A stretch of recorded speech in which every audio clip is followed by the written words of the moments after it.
Hello everybody, welcome to another episode of Sieglin's Proving Grounds. Today I will be getting gold on the Fire Mage. This is a video with which I've been having a lot of difficulty on for some reason, even though I pretty much one-shot it when I was messing around and trying to see if I could get gold on fire. This is the spec with which I'm most familiar on the mage, so I'm really bummed out that I'm struggling so hard with it. This is actually taking me more takes than Demonology did. But enough whining, I'm going to go ahead and get into talents and glyphs here. So I think for your level 15 row, Blazing Speed is the best bet. Ice Flows is not really necessary because you have Scorch, which is very useful in its own right, so I really wouldn't recommend Ice Flows. Blazing Speed is better for when you need to kite those globules into whatever target you're kiting them to. Uh, for this row, they're all defensive. Alter Time doesn't hold on to Pyroblast procs anymore, so none of this is relevant. And then for the level 45 row, I feel like Frostjaw is your best bet. I like Frostjaw a lot, but you could also go Ring of Frost. It just has a longer cooldown and cast time than Frostjaw, but it traps multiple enemies, as many as are in the ring, so it's a pretty strong ability, but I feel like Frostjaw is better for my purposes. So for the next row, the only damage increase is Cold Snap because it eliminates the cooldown on, resets the cooldown on your Dragon's Breath. And even though it also resets the cooldown on your Frost Nova, as you see, I'm in Blast Wave, so I don't have Frost Nova, and it does not reset the charge on your Blast Wave. So I will only be using this if I need to get out of Dragon's Breath. Like let's say I screw up on an interrupt for a heal. And I have both Counterspell and Dragon's Breath on cooldown. If I know another heal is coming out, I will use Cold Snap and get Dragon's Breath off cooldown so I can use it for the next interrupt. And for level 75, as I said, I'm in Blast Wave. I've heard Living Bomb isn't as good as it used to be, and I don't really know about Unstable Magic. But I know Blast Wave is really strong damage, and it basically one-shots Banshees, which start coming in at wave 5, and those seem to be my bigger problem, one of the bigger problems I'm having with fire here. But yeah, Blast Wave is really strong. So for level 90, I pick Rune of Power. I think Incanter's Flow is best. Like it's actually the best in this row if you know how to use it. But Rune of Power gives me consistent damage, and I prefer that. I like to have the consistency across all 10 waves here. So it's not about being able to burst down one wave usually. It's about being able to kill one wave quickly, and then kill the next wave just as quickly, or faster, or slower, what have you. But yeah, I don't really feel like Mirror Image is a good choice at all though, because it's on a 2-minute cooldown, and you'll have it you'll be able to use it 5 times, but not on the waves it matters in my opinion. So for the next row, I haven't really played around with Kindling. I think it would be pretty strong, but I like Meteor because it's on a short cooldown and it's pretty bursty. It's almost always there when I need it. You could go with Prismatic Crystal. I just struggle a lot with it. I actually can't target the crystal for some reason. It sounds noobish, but it's true, and I don't know. It's yeah. I Call me what you will. I just prefer Meteor. And then for glyphs, I would recommend Frostfire Bolt because you'll see I use it to snare the banana tossers. Um, helps me keep them close to me.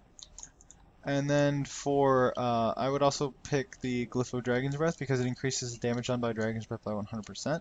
So even though it's not a hard-hitting ability per se, you're going to be using it. So why not make it do extra damage? Like I use it to interrupt the Mystics all the time.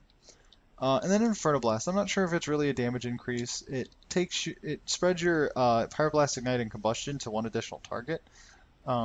So instead of spreading to just 5, it spreads to 6. I don't know if that's a really big deal here because there's not that many waves where you're going to be targeting more than, or where you're going to be fighting more than 6. Sorry. There's not really many waves where you're going to be fighting that many enemies. So I don't know how useful it is, but it's there, so I'm going to take it. My alternative is really Combustion, but it increases the cooldown on combustion. It's on the same cooldown as meteor, so if I really wanted to, I could just alternate using those two and have a lot of damage for each wave, but you know, I don't have that option with the glyph increasing the cooldown on combustion. So without further ado, let's go ahead and get into Proving Grounds Gold. Just gonna really quickly refresh my Runes of Power here, and you'll see the positioning plays out for me because the Slayer is in front of me, so I don't have to move when the Amber Weaver casts his globules. So I started off with that Slayer, and then I went ahead and dropped a meteor over here. I meant to hit the Amber Weaver, but obviously I missed. I ended up just hitting the Slayer, and he goes down really quickly because he took the full force of that meteor. I am going to take this Pyroblast in the next wave. That's pretty nice. I'm going to move my Runes of Power over here to the front, and what I'm going to do is I'm going to Frostjaw the Banana Weaver right off the bat, and then I'm going to go ahead and start hitting the Amber Weaver. But I'm not going to kill the Amber Weaver first. I'm going to kill the Banana Tosser because he gets away from me pretty quickly, and they both go down very fast. For this next wave, I'm going to once again position my Runes of Power where they were at the start, and I'm going to start off with the Preemptive Meteor at 2 seconds, and then when it drops and hits the 2, I'm going to Dragon's Breath. Just to kind of keep the Banana Tosser where he is, and then I went ahead and snared him, and then I'm going to go ahead and interrupt the Mystic. Banana Tosser goes down without too much of a fight. Switching to the Mystic now. And he's trapped by Globules, so I don't have to worry about him healing really. That's where Blazing Speed comes in handy, because I didn't want to use my Blink just in case I did get hit by the Globule, but I wanted to get away from that so I could get over here as soon as possible. And then the Amber Weaver goes down without too much of a fight. What I'm going to do on this wave, I'm going to once again reposition my Runes of Power. And I'm going to go ahead and immediately Frostjaw the Banana Tosser, and then go ahead and Polymorph the Mystic. I messed up a little bit. I should have cast Frost Firebolt, but it's okay because the Banana Tosser stays frozen.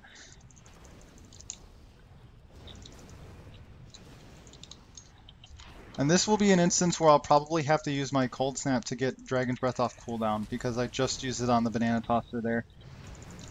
But I know the Illusionary Mystic is going to be casting another heal before the end of the wave, so I need to take care of that.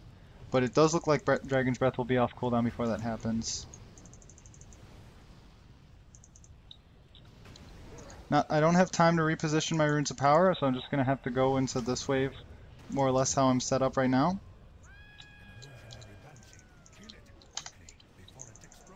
I switched to that Banshee right off the bat because if those Banshees get their bombs off, you can see the progress of their bombs over their heads, then they explode and you have to start all over again.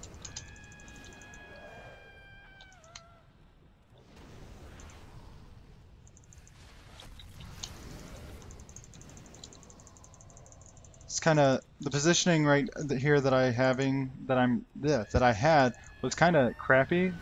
If it were up to me, I would have positioned my Runes of Power one right here and one right here for that wave, but obviously time did not allow for that.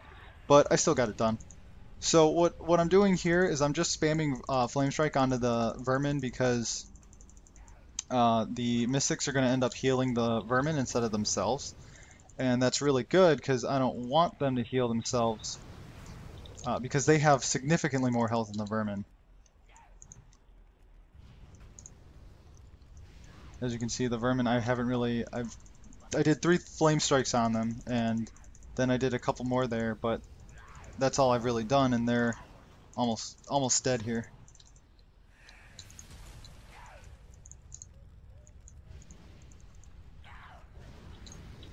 I'm going to once again reposition my Runes of Power. I'm going to put one there and one off to the side there.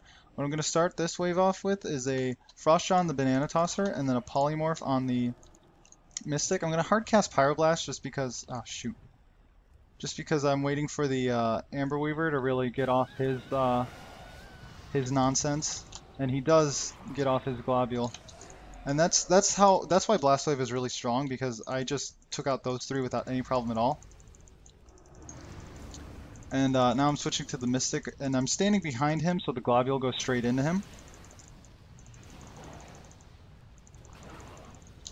Now there's going to be a Banshee spawning over here, so I'm going to try to kite the globule into him, and I do get the globule into him, but then I screw up and send my Pyroblast proc towards the Amber Weaver, but it doesn't matter because I use combustion and make it okay. And I do have to kite this globule just for a little bit longer. I really would like to reposition my runes again. And I do get the chance to, so I'm going to just refresh that one, and then go ahead and start attacking this Amber Weaver here. Gonna kite the globule right back into him. Do the same thing over here.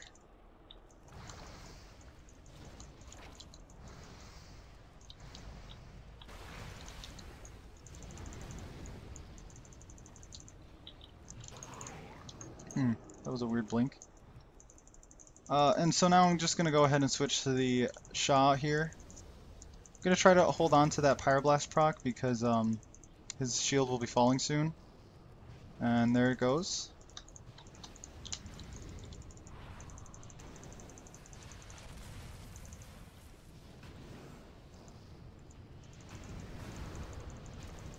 Screwed up my combustion there. That was probably a bad idea, but oh well. I'm not gonna make it through this wave. Oh, I do make it through the wave. Okay. Shoot, I wasn't prepared for that. So I'm gonna frost shot the banana tosser just to keep him still here. I'm gonna have to interrupt the mystic. There. And I used a blast wave there just to kill the banana tosser and get some cleave on the mystic. I'm gonna get ready to Dragon Breath here to interrupt the heal and take out that Banshee because you have to do that when it spawns. And I'm a little nervous here, so I'm actually gonna go ahead and take the Berserking buff.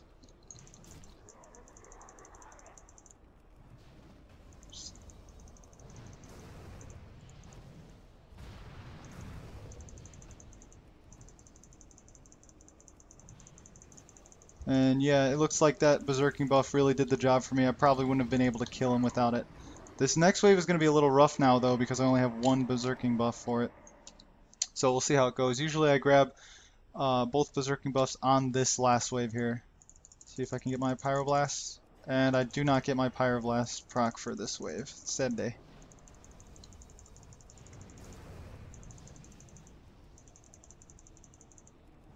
Yeah, so these Shah, I should have probably mentioned this on the first wave it popped up, but these Shah take 50% reduced damage while this shield they have is up, and they take 300% increased damage when that shield goes down, and I believe the shield is down for like 20 seconds for each of them, so you have a lot of time. It's just, they have a lot of health too. So now the Banshee popped up and went away, or I killed him. So now I'm going to have to go ahead and pick up that second Berserking buff and start doing big damage. Slayer goes down without any problem at all. I popped Time Warp and everything I had. And he goes down, and now I just have to take care of this Banshee, and we're good to go. Got a little close there on wave 7 with the first Shah, but I think with a little more RNG on my side, I wouldn't have had a problem on that wave at all. I think I also messed up a combustion on that wave, so if I hadn't done that, I probably would have done a lot better. And that's why I like combust on a short cooldown because, or on its regular cooldown, because as you saw, I used combustion on all 3 of those last waves, and that really made a huge difference because that's a lot of damage to be putting out. And the nice thing about mages too is they have time warp, so even without that Berserking buff, you know, that last wave is kind of trivialized. Is there anything else I want to mention? I don't think so. I think that was actually a really clean run. I could have done a little bit better with some of my meteors. The thing about meteor is it splits the damage if it hits more than one target. I would have liked to just use meteor on the big shot at the last wave, but it ended up hitting the Slayer too. And I mean, the Slayer went down from it, so I didn't have to worry about him. But you know, it would have been nice to put even more damage on the Shah and get him down a little sooner. Not that I didn't get him down soon enough. It's just I like watching him go down really fast. So yeah, go ahead and leave a comment if this video helped you out. Be sure to like it if you enjoyed it, and subscribe if you want to see more, because I will be doing plenty of these videos. I've already put out quite a few. I think this is my 5th one, and my goal is to put out gold damage for each damage spec of every class. Next video will be the Arcane Mage, and that's one that I really enjoy because the execution on it is pretty tight. But if you do it right, oh my god, things just die crazy fast. It's so fun. It's really fun. All right, so yeah, go ahead and do all the things I just said, and I'll see you in the Proving Grounds.